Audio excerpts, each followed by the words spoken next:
Vision de la grande tribulation, la montée de l'Antichrist, l'office de Satan et la chute des étoiles. La Bible dit, quand le troisième ange sonna de la trompette, et il tomba du ciel une grande étoile ardente comme un flambeau, et elle tomba sur le tiers des fleuves et sur les sources des eaux. Le nom de cette étoile est Absinthe, et le tiers des eaux fut changé en absinthe, et beaucoup d'hommes moururent par les eaux parce qu'elles étaient devenues amères. Tout a commencé quand j'étais allé dîner avec mon père et ma mère. Ils célébraient la fête des pères ce jour-là, mais le lendemain à l'aube j'avais eu une vision pendant la nuit, et donc après la célébration avec mes parents, quand je devais rentrer à la maison chez moi, j'ai commencé à me sentir un peu mal à l'aise. En plus de cela, je sentais qu'il y avait une présence dans la maison. J'avais un sentiment d'incertitude. Je me souviens avoir laissé la lampe dans ma chambre ouverte. Il était habituel pour moi de laisser la lumière allumée, de sorte que lorsque j'ouvrirai la porte le soir je n'aurai pas à trébucher, mais j'aurai déjà la lumière dans la maison. Quand j'arrive chez moi ce soir-là, c'était étrange, j'avais l'impression que quelque chose bougeait à l'intérieur. La première chose qui me vint à l'esprit était que personne n'est venu dans mon appartement pour voler, et donc j'avais composé le 911 pour appeler la police. J'étais sur le point d'appuyer sur le bouton. C'est alors que je me suis dit je dois entrer dans la maison pour fouiller et vérifier ce qui se passe. Alors j'ai ouvert la porte et je me suis mis à fouiller partout. Malgré tout je ne voyais personne, même pas sous mon lit. Je me suis dit peut-être que je suis en train d'imaginer des choses. Il était déjà tard quand je suis revenu d'où je dînais avec mes parents. Je me souviens très bien qu'une fois que je suis entré dans la maison, j'ai ouvert la climatisation. Ensuite je me suis allongé au lit. Plus tard je suis allé à la cuisine et j'ai fait quelque chose à manger. Enfin je me suis endormi. À l'aube du samedi matin, j'ai été réveillé par un bruit très fort venant de la cuisine. Je me suis levé subitement et je me suis rendu vers la cuisine. Quelle était ma surprise! Quand j'ai regardé, j'ai remarqué que tout était à sa place. Je me disais quelque chose doit avoir causé ce bruit. Je suis allé à la salle de bain. J'ai vu que les médicaments étaient tombés au sol. Après avoir vérifié tous dans la maison, tout à coup, j'ai commencé à sentir une forte secousse. C'était un très fort tremblement de terre qui avait secoué la maison. La chose étrange que j'ai remarquée est que rien n'avait bougé dans la maison. En fait, en février dernier, je suis allé en vacances en Israël et j'avais apporté une corne qu'ils appellent chauffard, et une autre corne appelée corne d'onction. Mais ces cornes que j'ai accrochées comme décoration dans ma maison n'étaient même pas tombées. J'avais des photos dans ma maison que j'avais peintes qui se chevauchent, mais qui n'étaient pas non plus tombées. Enfin, je suis arrivé à la conclusion que ce secousse était le fruit de mon imagination, et pourtant j'avais vraiment senti que j'allais tomber, et je ne pouvais pas le supporter. Alors que je me posais des questions, j'ai commencé à voir des choses étranges, comme des étincelles sous le pavement, comme s'il y avait de lave en dessous du sol. Étonné par ceci, je me suis demandé, qu'est-ce que mes yeux sont-ils en train de voir? Qu'est-ce que c'est? J'ai vu le sol qui commença à chauffer, comme si je marchais sur le trottoir quand le soleil est à son point et brûle mes pieds, alors que le sol se déchirait dans ma maison. Très rapidement, je me suis pressé de courir et je me suis jeté sur mon lit, et je suis tombé en arrière. C'est comme ça que j'ai commencé à perdre graduellement la raison et la conscience sur tout ce qui se passait autour de moi, et j'avais finalement perdu connaissance. Dès que j'ai perdu conscience, je me souviens très bien que je me suis réveillé instantanément, et quand j'ai ouvert mes yeux, je me suis rendu compte que j'étais hors de mon corps, et je regardais mon appartement de l'extérieur de mon corps, et de l'extérieur de la maison. C'est quelque chose que je ne peux pas expliquer. C'est peut-être parce que les choses que j'explique doivent être crues spirituellement. En réalité, nous vivons à une époque de science et de la technologie, une époque où la foi et la croyance ne font pas partie vitale de la société. Nous sommes très proches de la médecine, des avancées technologiques, différents de l'époque médiévale. Comme nous sommes à un niveau très avancé de technologie, il est évident que ce sujet peut être un peu difficile à comprendre. Il est difficile de croire et de comprendre les choses que j'ai vues parce qu'elles sortent de toute logique. Il est important que je mentionne que j'avais ma raison et j'étais conscient hors de mon corps. Je pouvais sentir la fraîcheur de la climatisation. Je pouvais sentir mes mains, même si mes yeux étaient fermés, et mon corps était inconscient. Dans une certaine mesure, je pouvais sentir mes mains. Je sentais que je pouvais bouger mes pieds de mon corps physique. Malgré tout, je ne pouvais pas me lever. C'était comme si la majeure partie de mon corps était engourdie. D'autre part, quand j'ouvre les yeux et je regarde le plafond, je voyais au-delà du toit de mon appartement, et même s'il faisait nuit, je pouvais voir au travers le noir. À vrai dire, ma vision s'était considérablement élargie d'une manière ou d'une autre. Je ne sais pas comment l'expliquer, mais c'était réel. Tout ceci était hors de la logique, hors de l'explication scientifique, au moins à ma connaissance. Peut-être s'il y a une explication, ceci est sûrement spirituel. alors que j'étais allongée paralysée. Une fois que j'ai fermé les yeux, je me suis retrouvée hors de mon corps. En un clin d'œil, je me suis retrouvée dans un appartement que je ne connais pas, dans lequel le mobilier était étrange. Je ne sais pas comment, mais j'étais au courant de beaucoup de choses hors de mon corps. C'est comme si je savais beaucoup de choses. En effet, quand j'étais en dehors de mon corps, ma connaissance avait augmenté de façon considérable. Dans cet état, à chaque fois que je me retrouve dans un endroit donné, j'avais automatiquement la connaissance de l'endroit où je me trouvais. Ainsi, personne ne me disait tu es dans un tel pays ou telle ville parce que je le savais déjà automatiquement. Je ne sais pas comment, mais je le savais. C'était comme si mes sens étaient devenus plus forts et plus sensibles. Ils capturaient plus d'informations que l'homme ordinaire. Je me souviens très bien qu'à ce moment, alors que j'étais dans cet appartement, je me suis levée et je me suis retournée pour voir tout ce qui m'entourait. C'était un appartement très bien meublé, un peu luxueux, mais les meubles n'étaient pas du style américain. Curieusement, la télévision était allumée, et il parlait dans une autre langue que je connais. En effet, j'ai étudié cette langue pendant 4 ans, quand j'étais étudiant au lycée, puis je suis allée dehors, car il y avait un balcon qui était divisé entre 2 portes, et quand je suis sortie vers le balcon, je voyais qu'il y avait des jeunes garçons. Il y avait 3 garçons et 2 filles. Ils étaient assis dehors en train de chauffer quelque chose, comme dans un grill, qui était à vrai dire un réchaud portatif, et donc ils chauffaient et cuisinaient de la nourriture,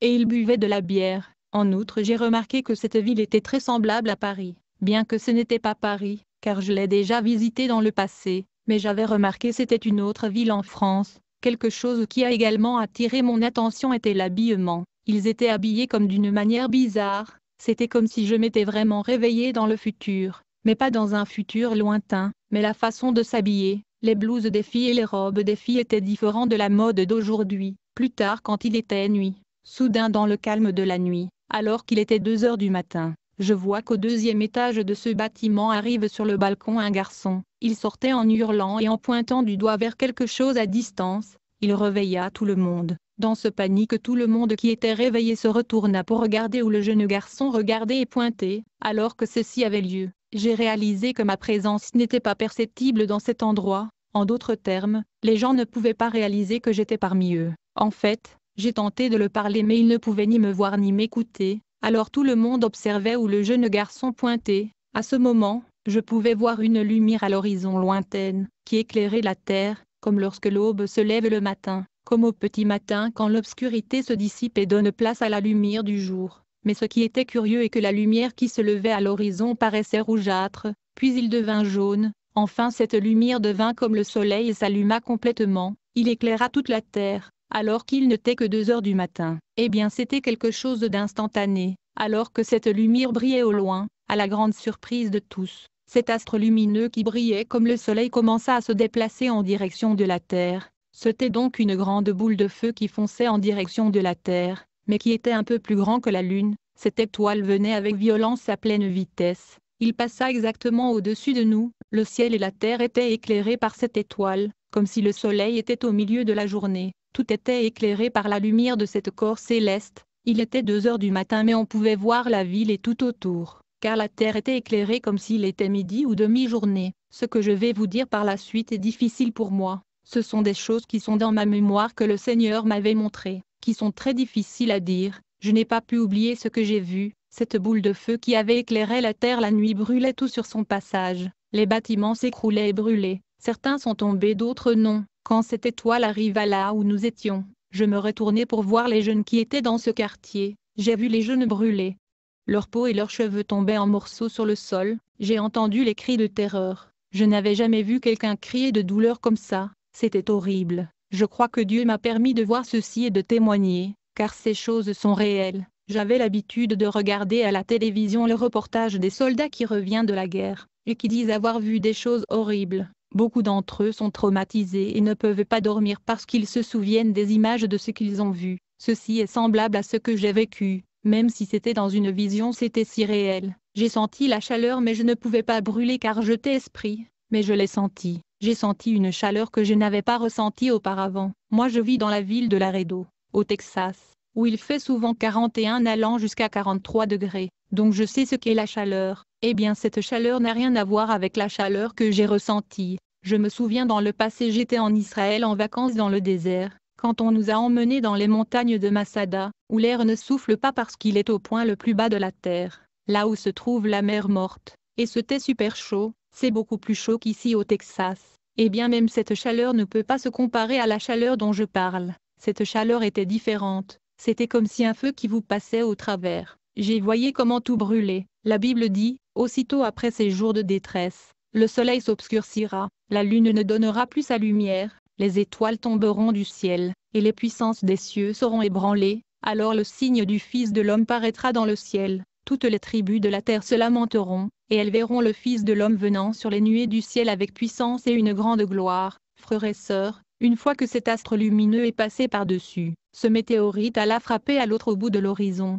Et j'ai entendu l'impact de l'explosion. Il y avait une forte explosion. Je n'ai jamais été dans des zones de bombardement, mais l'impact était si fort que j'ai commencé à ressentir du pincement dans mes oreilles, et j'ai entendu plus tard comme un bruit très profond dans mes oreilles, et le sang sortait de mes oreilles. Je crois que mes tympans avaient éclaté, car le son de l'explosion était tellement fort. En d'autres termes, c'était quelque chose que je ne pouvais pas supporter, même si c'était à des kilomètres de distance. Si cet impact a été entendu de partout, c'est parce qu'il a causé trop de dégâts. Les dommages n'étaient pas minimes, mais beaucoup de dégâts ont été causés, à ce moment même, et de façon instantanée j'étais soulevé dans l'atmosphère. Je ne sais pas comment, mais je pense que mon corps spirituel se déplaçait selon mon désir et ma volonté. J'imagine dans une certaine mesure, parce que aussitôt que je voulais savoir ce qui se passait, à ce moment même j'étais là dans l'atmosphère au ciel, en train d'observer depuis l'espace les destructions causées par cette étoile. C'est comme ça que je pouvais observer les dégâts que cette étoile avait causés. L'étoile avait effectivement impacté dans le nord de l'Angleterre, c'était dans la partie du nord, mais l'impact était si grand que les régions autour de l'Irlande et la Norvège étaient affectées. J'ai vu comment le pôle Nord a été impacté toujours par la même explosion, et j'ai vu exactement le lieu de l'impact. Cette boule de feu provenait exactement du nord de l'Italie, c'est là que ça atterrit en premier lieu. Et donc cette étoile est entrée dans notre atmosphère par l'Italie. Il a commencé par brûler le nord de l'Italie, et toute la partie nord-ouest du pays, et acheva sa course dans le nord de l'Angleterre. Comme j'étais dans l'atmosphère, je pouvais voir la trajectoire de cette étoile, car je regardais la Terre à partir de l'espace. Je pouvais voir avec précision ce qui est arrivé. J'ai vu une ligne noire sur la carte de l'Europe. C'était la trajectoire où cet astre lumineux passa et brûla tout ce qui se trouvait sur son passage. Mais j'ai aussi vu comment le pôle Nord a commencé à fondre, tout commençait à fondre, et j'ai vu qu'il y avait des grands incendies à travers les continents européens causés par tout ce qui avait été brûlé par cette étoile. Cette chose, je ne sais pas si c'est un météorite ou boule de feu, dès qu'il entra à l'atmosphère terrestre il avait brûlé et embrassé beaucoup de forêts, et le pôle Nord avait commencé à fondre, et je l'ai vu se fondre. Mes yeux étaient capables de tout visualiser mais je ne sais pas comment, mais je pouvais voir ce qui se passait. Ensuite j'ai vu comment l'eau a commencé à augmenter, l'eau douce a commencé à augmenter et cela affectait les océans, cela affectait le temps, cela affectait même les petites îles ou les côtes, mais il y avait quelque chose que j'avais constaté, comme si l'impact de cette étoile avait contaminé l'eau, c'était comme de la radiation, quelque chose était relâché par cette étoile qui a rendu l'eau amère, les gens ne pouvaient plus boire de l'eau. Parce que j'ai vu des gens approcher du bord de rivière et essayer de boire de l'eau, mais ils ne pouvaient pas le supporter. C'était comme s'ils goûtaient l'eau de mer salée, je ne sais pas mais c'était quelque chose d'amer. J'ai regardé leur visage et l'expression de leur visage était comme si l'eau était amère. C'est vraiment comme quand tu manges quelque chose d'amer. Alors que j'observais la calamité et le désastre causé par cette étoile, en un instant j'ai refermé mes yeux depuis l'atmosphère, et tout à coup je me retrouvais déjà là à Laredo, au Texas. Et j'étais là près de chez moi. Je vis dans la région connue sous le nom de mine de roc, et c'est très visible ici parce qu'il y a 2 appartements jaunes et grands, ils sont vus de la rue principale. En face de ces appartements se trouve la rue principale de mine de roc, et il y a 2 banques. Une banque appelée Compass et l'autre banque s'appelle IPC, et ces banques sont juste en face de la rue principale. Et j'étais debout entre ces bancs, je marchais autour de l'arrêt de bus, il n'était pas si tard, c'était comme 21 heures la nuit. Soudainement j'ai vu une dame qui criait et disait « Ça ne peut pas être vrai. Ce n'est pas possible. » La dame était traumatisée dans une certaine mesure. Il me dit « Comment cela peut-il être possible ?» Mais c'est quand même arrivé, alors qu'elle essayait de me parler. J'ai vu des gens courir d'un endroit à l'autre, beaucoup entraient dans la station-service et ils volaient, l'ordre était perdu un peu. J'ai vu la police qui tentait de restaurer l'ordre, mais il y avait des militaires, mais ils n'étaient pas militaires comme les marines, ils étaient différents. Si je ne me trompe pas, je pense qu'ils s'appelaient sauveteurs ou quelque chose. Ils sont venus dans des réservoirs, et d'autres sont venus marcher dans les rues. et j'ai vu qu'ils essayaient de mettre de l'ordre, à cause de ce qui venait de se passer en Europe. Et là en Europe c'était l'aube, mais ici en Amérique c'était encore 21 heures, bien que c'était déjà la nuit, c'était encore tôt. Les gens sont sortis dans la rue effrayés. Soudain je vois cette dame qui dit « Je ne comprends rien ». D'abord des milliers de personnes disparaissent de la terre, ils sont portés disparus, et maintenant cette boule de feu brûle le continent européen, on craint la suite. Que va-t-il suivre? Que va-t-il nous arriver? Puis une dame plus âgée d'environ 60 quelques années se mit à pleurer. Elle était traumatisée et désolée. J'ai aussi pleuré dans le désespoir. La Bible dit, car alors la détresse sera si grande qu'il n'y en a point eu de pareil depuis le commencement du monde jusqu'à présent, et qu'il n'y en aura jamais. Et si ces jours n'étaient abrégés, personne ne serait sauvé, mais à cause des élus ces jours seront abrégés.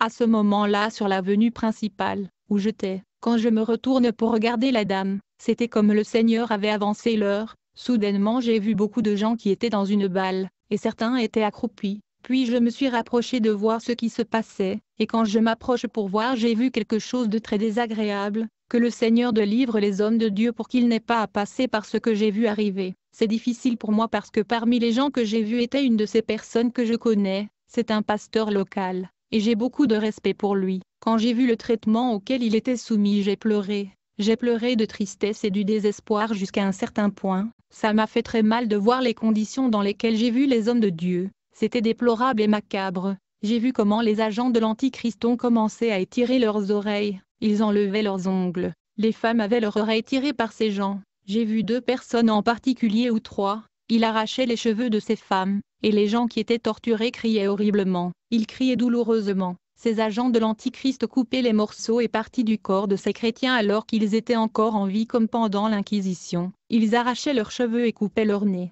J'ai vu des morceaux de nez entre leurs ongles. J'ai vu comment ces hommes ont démembré les hommes de Dieu qui refusaient le sceau de l'Antichrist. Ils arrachaient leurs bras, leurs pieds, ils coupaient ces chrétiens avec des choses qu'ils avaient en main. J'ai vu l'un d'eux avec un petit couteau, j'ai vu une autre avec un morceau de verre coupant les visages de leurs victimes avec une haine. Je n'avais jamais vu un être humain devenir en colère contre son prochain jusqu'à ce point. Ces gens étaient comme fous, ils avaient soif de sang. Je voyais dans leurs visages, dans leurs yeux le désir de tuer, de détruire, de blesser. Je ne sais pas ce qui se passait, et je commençais à réaliser par exemple que le monde dans lequel je me trouvais à ce moment-là n'était pas le monde tel qu'il est maintenant. Aujourd'hui quand vous marchez vous sentez la sécurité, au moins il y a quelque chose aujourd'hui qui donne à l'humanité un sens de paix et sécurité. Il y a la balance et l'équilibre, mais dans ce monde où je me retrouvais pendant la tribulation c'était totalement l'opposé. Il y avait la peur, la terreur, l'incertitude et l'insécurité. C'était comme s'il n'y avait pas de paix, il n'y avait pas de repos. Il n'y avait pas de loi, les hommes avaient perdu le droit de citoyen, les chrétiens qui étaient raflés et qui avaient refusé de se conformer aux recommandations des autorités n'étaient plus traités comme de citoyens, ils avaient perdu leurs droits, ils étaient torturés sans procès. Dans ce monde sous la règne de l'Antichrist il n'y avait même pas le concept de la moralité, il n'y avait rien. Dans les yeux de la population mondiale qui avait la marque de Satan, il y avait un vide, les hommes étaient comme sans âme. Il n'y avait que des désirs de blesser. En ce moment, j'ai vu ces captifs qui refusaient la marque de Satan, ils étaient défigurés, traités comme des animaux, leur œil était arraché de leur trou, le couche de leur peau était enlevé avec le fer chauffé à haute température, les gens mouraient parce qu'ils saignaient, ils perdaient connaissance à cause de la douleur. À ce moment-là je me souviens que je me suis arrêté et je me suis demandé, dans quel monde je vis? Qu'est-ce que c'est? J'ai dit Seigneur, qu'est-ce que je fais dans cet endroit? Tout ceci veut dire quoi? Que me montrez-vous? Par moments j'étais sûr que c'était une vision, d'autre part ce que je vivais était si réel que je n'y croyais pas, la violence était vraiment si forte que je voulais sortir de ce monde insupportable où j'étais. À ce moment, je suis allé derrière la banque en courant, la maison de mes parents était à environ 5 pas de maison. Quand j'ai pensé à mes parents, soudain je ne sais pas comment mais je me suis retrouvé à l'extérieur de la maison de mes parents. Quand j'allais entrer dans la maison de mes parents, j'ai remarqué quelque chose, la maison était différente. Mon père était une personne qui aime beaucoup les plantes. Il les arrosait le matin, dans l'après-midi, mais ces plantes étaient secs, comme s'il ne faisait plus attention à ces plantes. Puis j'ai vu des voitures étranges garées devant la maison de mes parents. Quand je suis entré j'ai vu que la maison avait d'autres meubles. La seule chose qu'ils avaient dans la maison qui appartenait à mes parents c'était la télévision dans le salon. Une grosse télé que nous avons achetée il y a quelques années. À vrai dire la trompette avait déjà sonné et mes parents étaient enlevés dans le ciel, et j'étais resté sur la terre. et il y avait plusieurs personnes à l'intérieur mais mes parents n'étaient pas là. Ces gens n'avaient rien à voir avec ma famille. Je n'ai rien contre ces gens mais ils étaient habillés de façon vulgaire. Il y avait des femmes très impudiques. Ce n'était plus la maison de mes parents où je sentais la paix. Mon père se levait tous les jours à 5 heures du matin pour prier. Ma mère était une ménager. J'aurais aimé être avec eux. Je voyais tant de destruction que je voulais être avec eux et prier ensemble comme nous le faisions toujours. Je me disais peu importe la violence à l'extérieur, tant que nous serons ensemble nous serons forts. Mais ils étaient enlevés au ciel avec le Seigneur. Et ce n'était plus la maison où j'ai grandi, où nous avons eu des moments heureux et tant de célébrations de Noël. Je me sentais démoralisée. La Bible dit, car le Seigneur lui-même a un signal donné, à la voix d'un archange, et au son de la trompette de Dieu descendra du ciel, et les morts en Christ ressusciteront premièrement. Ensuite, nous les vivants qui serons restés, nous serons tous ensemble enlevés avec eux sur des nuées, à la rencontre du Seigneur dans les airs, et ainsi nous serons toujours avec le Seigneur. Dans cette maison j'avais de l'indignation. Je voulais chasser ces gens de notre maison, mais j'avais réalisé que j'étais invisible à leurs yeux et je ne pouvais rien toucher. Je ne pouvais pas saisir les objets autour de moi. C'était comme si j'étais un fantôme au milieu d'eux. Ils regardaient la télévision. Ils regardaient une chaîne très célèbre ici aux États-Unis, une chaîne qui donne des nouvelles de CNN en espagnol. Et ils le regardaient, mais ils le regardaient en anglais. Un journaliste que je connais parlait, puis une personne politique prit la parole. Il y avait des politiciens au-dessus de cette personne qui parlait à la télévision, et apparemment il était une sorte de leader mondial. Il était l'antéchrist, mais ce n'est pas de cette façon qu'il fut présenté à la télévision. Étant donné que ma connaissance avait augmenté, je savais qui il était. Je savais quel était le véritable but de ce personnage. Il parlait d'une manière très convaincante. En fait, si Obama a remporté la présidence des États-Unis, c'était en raison de sa façon de parler, non pas sa façon de gérer les choses. Mais cette personne était différent. Il était encore beaucoup plus ingénieux et beaucoup plus charismatique qu'Obama. Mais en même temps il me semblait une personne très sérieuse avec beaucoup d'autorité. En fait, il ne ressemblait pas à une mauvaise personne. Il avait l'air d'une personne très concentrée, mais très impressionnant dans ses paroles. Ce leader ne proposait pas mais il semblait donner des ordres. Dans tout ce qu'il disait, j'ai vu les gens qui étaient assis autour de lui dire « Oui, tu as raison, voyez comme il parle bien, oui tu as raison ». Eh bien, normalement dans une maison, même quand j'étais à la maison, si on entendait un président ou un gouverneur parler, il y a toujours divergence d'opinion sur leur discours. Certains sont d'accord à propos d'un point et d'autres sont en désaccord sur d'autres points, mais j'ai remarqué que ceux qui regardaient le discours l'Antichrist dans cette maison étaient tous d'accord avec lui, sur tous le point qu'il soulevait. Tout le monde qui était là était d'accord sur la façon dont il parlait. Ce personnage pénétrait dans l'esprit et le mental de gens quand il parlait. Quand il parlait, il répétait ce qu'il disait, alors qu'il le répétait encore et encore. Ces paroles avaient fait comme un écho dans mon esprit. Je ne sais pas comment fonctionne le contrôle mental, mais je pense qu'il essayait de me contrôler mentalement. Cet personnage programmait les auditeurs et spectateurs qui l'écoutaient. Il va vous programmer d'être d'accord avec ce dont il parle.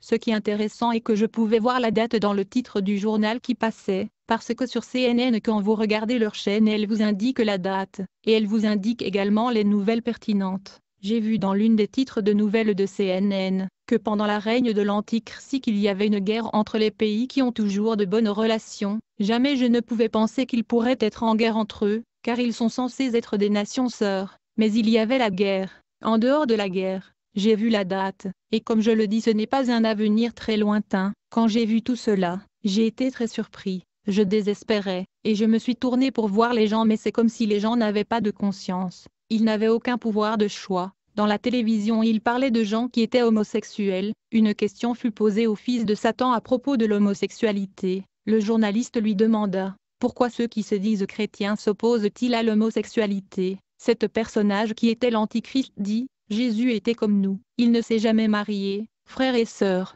Quand j'ai entendu le fils de Satan l'Antichrist parler, il était clair que lui-même était homosexuel, et il est à la base de la promotion de cette dépravation sexuelle qui est encouragée à la télévision et dans les sociétés occidentales. L'Antichrist dit à ce journaliste de CNN, David dont les chrétiens disent être roi des Juifs était l'un des favoris de Dieu. Pourtant David a dit ceci dans les Écritures, l'amour de Jonathan qui était son chef à l'époque était plus précieux pour lui. On voit que David aimait Jonathan plus que le femme, mais les gens ne remarquent pas ce verset. David nous montrait le standard, il nous montrait l'exemple. Si Dieu est amour, il doit nous accepter comme il a accepté David. Du coup j'ai vu ces journalistes et politiciens se mettre à rire tous. Il est écrit, Il lui fut donné une bouche qui proférait des paroles arrogantes et des blasphèmes, et il lui fut donné le pouvoir d'agir pendant 42 mois. Il ouvrit sa bouche pour proférer des blasphèmes contre Dieu, pour blasphémer son nom, et son tabernacle, et ceux qui habitent dans le ciel, et il lui fut donné de faire la guerre aux saints et de les vaincre. Et il lui fut donné autorité sur toute tribu, tout peuple, toute langue, et toute nation. Alors que ce programme se poursuivait, j'ai vu une sorte d'acteur se pointer. Il fut habillé comme Jésus avec une couronne d'épines. Il marchait comme Jésus quand il portait sa croix. Il se moquait de Jésus dans cette chaîne. Et cela m'a laissé très triste, car le Seigneur Jésus est venu pour donner sa vie pour nous. Ça lui a coûté du sang, et ça lui a coûté tout son être. Blasphème du Fils de Dieu. Le Seigneur Jésus est venu pour donner sa vie pour nous au prix de son sang, et ça lui a coûté trop cher. J'étais déprimé par tout ce que je voyais dans ce monde, où il y avait des désastres écologiques et des cataclysmes. Il y avait la violence et torture contre les enfants de Dieu. Il y avait le blasphème de la personne du Seigneur Jésus par le fils de Satan, et la condition de l'homme qui avait perdu sa conscience et sa volonté à cause de la marque de la bête. L'humanité était devenue comme des robots.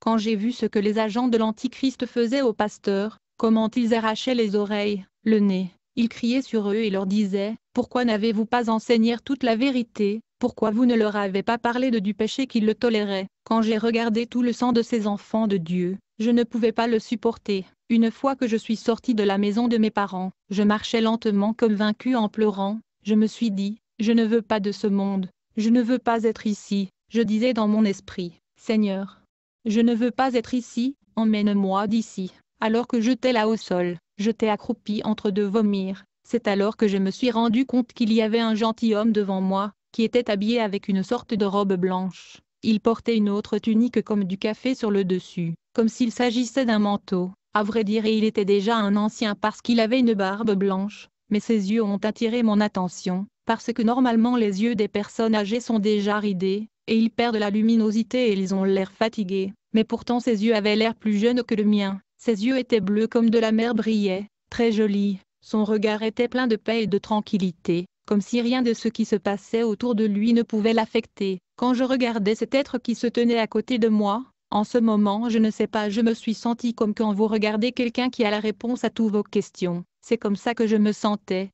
La première chose que cet être me demanda, « Pourquoi êtes-vous si secoué et déprimé ? Pourquoi êtes-vous si abattu ?» Et je lui ai dit la vérité, je lui ai dit tout ce que j'avais vu, à propos de l'étoile de lumière et du feu qui avait dévasté l'Europe, la torture de pasteurs et ce que j'ai vu à la télévision, et je lui ai dit que j'étais horrifié par tout ce que j'avais vu. Quand je lui dis cela, il me regarda et il dit, « Cette boule de lumière que vous avez vue en Europe est une pierre, mais c'est une pierre qui crie ici sur la terre, elle s'appelle l'absinthe. » Quand il a dit cela, immédiatement je me suis souvenu du passage de l'Apocalypse 8 verset 10. Il tomba du ciel une grande étoile ardente comme un flambeau, et elle tomba sur le tiers des fleuves et sur les sources des eaux. Le nom de cette étoile est absinthe, et le tiers des eaux fut changé en absinthe, et beaucoup d'hommes moururent par les eaux, parce qu'elles étaient devenues amères. L'ancien de jour me dit que l'impact de ce rocher est absinthe, parce que les eaux étaient amères. Je me souviens très bien que les gens voulaient boire de l'eau mais l'ont finalement trouvée amère. Et là j'ai commencé à comprendre un peu. Ce vieil homme a commencé à m'apporter un peu de lumière, quoique étant toujours dans les ténèbres où j'étais en ce moment. Immédiatement je me suis levé et lui ai dit, ceci était écrit dans le vision apocalyptique de Jean. Je me suis demandé comment cela peut-il être possible. J'étais troublé et j'ai commencé à désespérer. C'est alors qu'il me dit, la paix soit avec toi. Quand il a déclaré la paix sur moi, j'ai littéralement senti la paix me remplir. J'ai senti que ces mots m'avaient calmé car j'étais troublé, ils ont calmé mon anxiété. Alors que la paix m'avait envahi, il me dit, le jugement et le déferlement de la colère de Dieu a juste commencé. Jusque-là seulement les 5 premiers sceaux qui ont été ouverts, mais les pires arrivent avec l'ouverture de 2 derniers sceaux. L'ancien de jour me dit, après ceci le destructeur Apollyon va arriver, et il n'y a rien qui peut lui échapper sur la terre. Quand il dit ces mots, je lui ai demandé quel destructeur ? Qu'est-ce que tu racontes ? Je n'ai pas compris. La Bible dit, quand le 5e ange sonna de la trompette, et je vis une étoile qui était tombée du ciel sur la terre, la clé du puits de l'abîme lui fut donnée, et elle ouvrit le puits de l'abîme, et il monta du puits une fumée, comme la fumée d'une grande fournaise, et le soleil et l'air furent obscurcis par la fumée du puits. De la fumée sortirent des sauterelles, qui se répandirent sur la terre, et il leur fut donné un pouvoir comme le pouvoir qu'ont les scorpions de la terre, Elles avaient sur elles comme roi l'ange de l'abîme, nommé en hébreu Abaddon, et en grec Apollyon. Je parlais à cet homme et il me révélait encore des choses plus profondes. Quand j'allais lui poser une question, il connaissait déjà la réponse qu'il allait me donner. Ce que je disais en moi il le connaissait. Je posais la question dans mon esprit pourquoi cette étoile avait dévasté l'Europe. Mais il répondit mes pensées en disant, cette étoile percuta les Européens parce que malgré le fait qu'ils connaissaient la vérité, ils ont livré leur couronne à l'Antéchrist, et ils se sont placés sous ses ordres délibérément. Ils ont oublié Jésus-Christ, ils oubliaient leur devoir de chrétiens.